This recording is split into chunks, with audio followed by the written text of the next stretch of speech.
सबसे पहले तो इस चैनल के माध्यम से जो भी दर्शक मुझे देख रहे हैं सभी को एडवांस में नए साल की बहुत बहुत शुभकामनाएं। Happy new year. दोस्तों, मैं जादूगर शिव कुमार मुंडावर के पास का रहने वाला हूं, आपके क्षेत्र का अपना कलाकार हूं और मैं भिवाड़ी शहर में पहली बार आया हूं।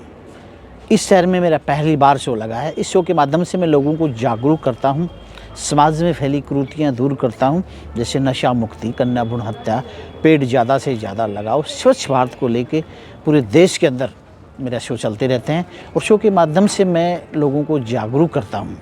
ये जादू कला आज लुप्त हो चुकी है। आज पूरे देश के अंदर जादू लुप्त है। एक वो समय था जो देश से जादू निकलकर पूरी दुनिया में फैला, लेकिन आज हमारे देश से ये कला गायब हो चुकी है। तो मैं चाहूँगा आपके चैनल के माध्यम से मैं दर्शकों को कहना चाहूँगा कि आप इस शो को ज़रूर देखिए। फैमिली के साथ बैठ के देखिए, परिवार के साथ बैठ के देखिए। शो टाइम 1 बजे और शाम को 6:30 बजे। संडे स्पेशल 3 शो होते हैं, 1 बजे, दूसरा शो 4 बजे और तीसरा शो 6:30 बजे। हम चंद दिनों के लिए आए हैं, तो ज़रूर आप इस शो को देखिए, बच्चों को दिखाइए और जादू का आनंद लीजिए।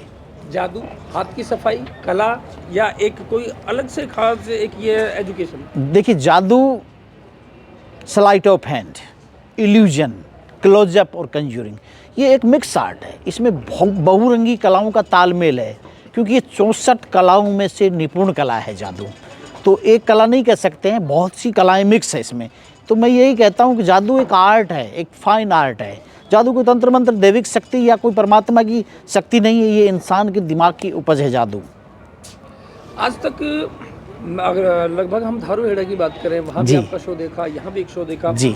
सरकार के बहुत सारे संदेश आप आम जनता तक फैलाते हैं, जी जी, मनोरंजन कराते हैं। क्या कभी सरकार की तरफ से या किसी भी प्रशासनिक प्रबंधन की तरफ से आपको कभी कोई मदद मिली? कोई किसी भी तरह की कोई मदद नहीं मिलती। सरकार करोड़ों रुपए खर्च कर जो जन संदेश आम लोगों तक पहुंचाते हैं, वही काम मैं कर रहा हूं। मैं free of cost her show में लोगों को बता रहा हूं ये संदेश, बेटी बचाओ, बेटी पढ़ाओ, नशे से दूर रहो, इस तरह का लोगों को संदेश देता हूं, लोगों को जागरूक भी करता हूं, प्लस मनोरंजन भी करता हूं और जादू को बचाए रखा है। सबसे बड़ी बात है कि हमारी 64 कलाओं की ये विद्या आज हमने बचा रखा है। इस कला को हमने संजोए रखा है। एक शहर से दूसरे शहर में जाके हम लोगों का मनोरंजन करते हैं और दर्शकों की तालियों की आवाज़ हमें मिलती, बड़ा सुकून मिलता है कलाकार को। बहुत इंपॉर्टेंट सवाल है कि जिस तरह का आप कला दिखाते हैं, जो आपकी एक एजुकेशन है, जो आपका एक यूँ कहूँ कि जो मैजिक है, बहुत सारे बाबा उस तरीके का पर्चा निकालते हैं। जैसा आपने बीच में एक अपना शो दिखाया, जी जी, अपना एक आपने आइटम पेश किया जी, तो वो जो बाबा जो पर्चा निकालते हैं, वो कोई इस तरह की कला है या कोई अपने आप उनकी सिद्धि है, क्या है? क्योंकि आज ये पर्दा बहुत ज़बरदस्त लोगों की नज़रों पर पड़ा हुआ है। देखिए, इस बात को बहस चलते बहुत साल हो गए। हर चैनल पे, बड़े से बड़े चैनल पे मैं गया, छोटे से छोटे चैनल पे मेरा इंटरव्यू छपा। हम जो भी करते हैं सिर्फ एक आर्ट है। यहाँ किसी की बाबा की बात नहीं कर रहे हैं, किसी धर्म मजहब की बात नहीं कर रहे हैं। चाहे वो बाबा ही हो, हमारी इस विद्या को दिखाकर अपने आप को अलौकिक शक्ति बताता है तो वो गलत है। हम अलौकिक शक्ति का दावा नहीं करते हैं। हम चमत्कार दिखाकर ये कहते हैं कि जादू, चमत्कार सिर्फ एक आर्ट है।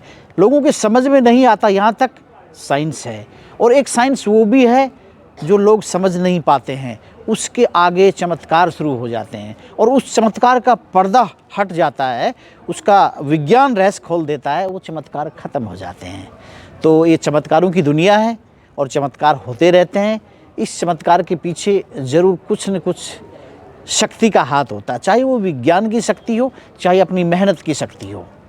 आपने कहा कि जादू हमारे भारत की एक कला, जी, हमारी एजुकेशन आज वो विलुप्त होती जा रही है। जी, तो समस्त जो सरकार हैं जी, उनसे आप किस तरीके से अपनी बात रखेंगे कि वो कम से कम इसको बढ़ावा दें? क्योंकि बहुत सारे रंगमंच और कला मंच का एक मंचन या बातें तो की जाती है, लेकिन उसमें कलाकारों को सही में जगह नहीं मिल पाती। क्या देखिए, ये बात कहते हमें बेहद तकलीफ है।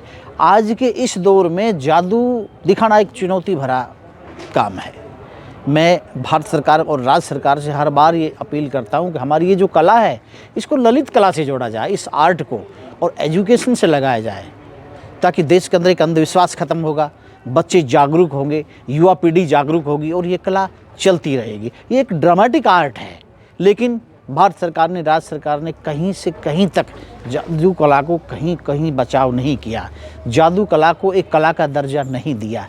ये हम कलाकारों के लिए बड़ी दुख की बात है। क्या तांत्रिक विद्या भी इसी मैजिक का एक पार्ट है?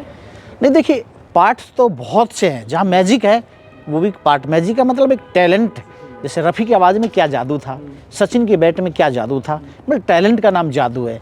तांत्रिक शब्द ये जादू से जुड़ता है, लेकिन ये विद्या ही अलग है। हम चमत्कार दिखाकर तंत्र मंत्र का सहारा नहीं लेते हैं, नहीं अपने आप को भगवान बताते हैं, नहीं तांत्रिक बताते हैं, नहीं अलौकिक शक्ति का दावा करते हैं। हम इस तरह का चमत्कार दिखाकर लोगों को जागरूक करते हैं और ये कहते हैं कि जादू महज एक आर्ट है और इस आर्ट से बड़े बड़े चमत्कार होते हैं जो हमने किए हैं, जो आज ये बाबा पर्चा निकाल रहे हैं। वो 30 साल पहले जब मैं 10वीं 12वीं में पढ़ता था, तब मैं स्कूल में छोटे छोटे शो करता था। जब से मैं पर्चा बना रहा हूँ, लेकिन मैंने इस कला को आध्यात्मिक से नहीं जोड़ा, तंत्र मंत्र से नहीं जोड़ा, दैविक शक्ति से नहीं जोड़ा। इस कला को सिर्फ एक आर्ट का दर्जा दिया कि हम एक आर्टिस्ट हैं, मनोरंजन। कलाकार एक एंटरटेनर होता है। भिवाड़ी एक उद्योग नगरी है जी। अलग अलग संस्कृति के अलग अलग भाषी लोग यहाँ पे जी, रहते जी। हैं। क्या संदेश आप देना चाहेंगे? मैं सभी को मेरा एक संदेश है कि नया साल आ रहा है, आप लोग नशे से दूर रहें, नशे से बचें, अपनी सेहत का ख्याल रखें, आप खुश रहें और आपको समय मिले तो ये शो ज़रूर देखें। थैंक यू, शुक्रिया। Thank you.